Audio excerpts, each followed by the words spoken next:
শারদীয় দুর্গোৎসবের মহাসপ্তমী আজ সকাল থেকেই সনাতন ধর্মের যে সকল লোকেরা আছেন তারা কিন্তু পূজা মণ্ডপগুলোতে আসছেন, প্রার্থনা করছেন। সেই সঙ্গে আমরা রয়েছি এই মুহূর্তে জাতীয় মন্দির যে ঢাকেশ্বরী মন্দির, সেই ঢাকেশ্বরী মন্দিরে আমরা রয়েছি এবং সেই ঢাকেশ্বরী মন্দিরে সকাল থেকে প্রার্থনা করার জন্য বিভিন্ন বয়সের বিভিন্ন শ্রেণী পেশার মানুষ যারা রয়েছেন সনাতন ধর্মের তারা কিন্তু মন্দিরে আসছেন, প্রার্থনা করছেন। আমরা ঠিক রয়েছি এই মুহূর্তে যে মন্দিরটির যে মূল ফটক এবং যেখানে তারা প্রার্থনা করছেন সেই স্থানটিতে, এবং আমরা এখানে দেখতে পাচ্ছি যারা রয়েছেন তাদের সঙ্গে তারা আসছেন এবং সব কিছু মিলিয়ে একটি উৎসব মুখর পরিবেশ আমরা লক্ষ্য করছি পূজা মণ্ডপে, এবং পরিবার পরিজনদের সঙ্গে তারা ফ্রেমবন্দি হচ্ছেন, সেই সঙ্গে পূজা অর্চনা করছেন। এবং আমরা যেমনটি দেখেছিলাম, যদি এই মন্দিরের নিরাপত্তার বিষয়ে জানাতে হয়, সে সকল নিরাপত্তাও কিন্তু ব্যাপকভাবে জোরদার করা হয়েছে এবং পূজা উদযাপন কমিটি থেকে শুরু করে আইন শৃঙ্খলা বাহিনীর সদস্যরা মোতায়েন রয়েছেন। সেই সঙ্গে আমরা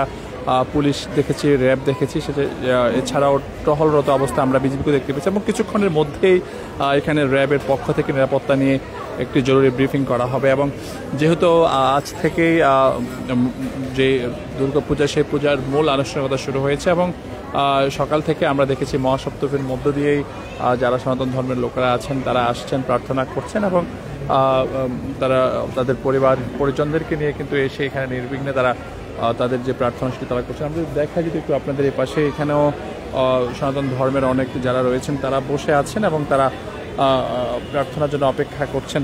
অপরদিকে যদি একটু আইন শৃঙ্খলা বাহিনীর বিষয়ে বলতে হয়, তারাও বেশ সতর্ক অবস্থানে রয়েছেন। আরেকটি বিষয় আপনাদের কিছু জানিয়ে রাখি, আজ কিন্তু মহাসপ্তমী এবং সেই মহাসপ্তমীতে কিন্তু যারা এখানে আসছেন তারা প্রার্থনা করছেন এবং প্রার্থনা শেষে তারা তাদের যে অন্যান্য যে আনুষ্ঠানিকতাগুলো রয়েছে সেই সকল আনুষ্ঠানিকতা তারা এখানে সম্পূর্ণ করছেন। আমরা এমনটিও দেখতে পাচ্ছি। যদি সব কিছু মিলিয়ে বলতে হয় যে একটি উৎসব মুখর পরিবেশ কিন্তু আমরা এই পূজা যে মণ্ডপটি রয়েছে, কেন্দ্রীয় যে পূজা মণ্ডপ ঢাকেশ্বরী মন্দিরে, সেটি আমরা এখানে লক্ষ্য করছি। এবং আমরা যদি দেখে একটু আপনাদের পরিবারের যারা রয়েছেন ছোট ছোট সদস্য তাদেরকে নিয়ে এসে আমরা একটু কথা বলার চেষ্টা করবো, একজনের সঙ্গে একটু কথা বলার জন্য চেষ্টা করছি। আপনার সঙ্গে পরিবারের যারা ছোট সদস্য তাদেরকে নিয়ে আসছেন, মণ্ডপে আসছেন, প্রার্থনা করছেন, সবকিছু মিলিয়ে পরিবেশ কেমন দেখছেন বা জানতে চাই।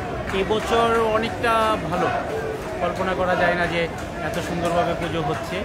গত বছরের চেয়ে অনেকটা উন্নত। গত বছর অনেকটা ভয় ছিল যে গত বছর আমরা একটা ট্রানজিশন পার করেছি এবং আশা করছি আস্তে আস্তে পরিস্থিতি আরও ভালো হয়ে যাবে। বাংলাদেশ একটা সাম্প্রদায়িকতার দেশ এবং এই দেশে সবাই বসবাস করবে সুন্দরভাবে, যার যার ধর্ম পালন করবে। আমরা সবার জন্য শুভকামনা করছি।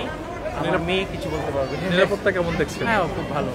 একটু কথা বলি তোমার সঙ্গে, যে বাবার সঙ্গে আসলে মন্দিরে কেমন লাগছে এসে? অনেক ভালো লাগছে, সবাই অনেক ভালো। মুক্তি দেখতে পাচ্ছি, মায়ের কাছে প্রার্থনা করেছি যেন সবাই ভালো থাকে বা পরীক্ষায় ভালো করতে পারে।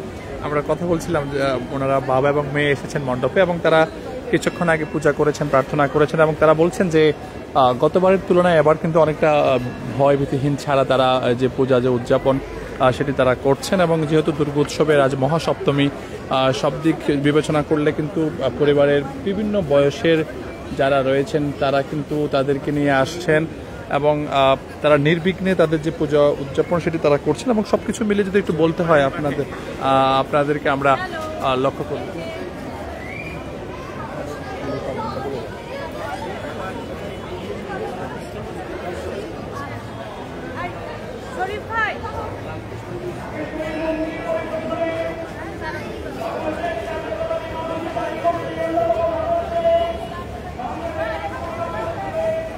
দর্শক, আমরা দেখতে পাচ্ছি এখানে আসছেন বিভিন্ন বয়সের যারা রয়েছেন তারা পূজা করতে, প্রার্থনা করতে। আমরা সব কিছু মিলিয়ে দেখানোর চেষ্টা করছি আপনাদের।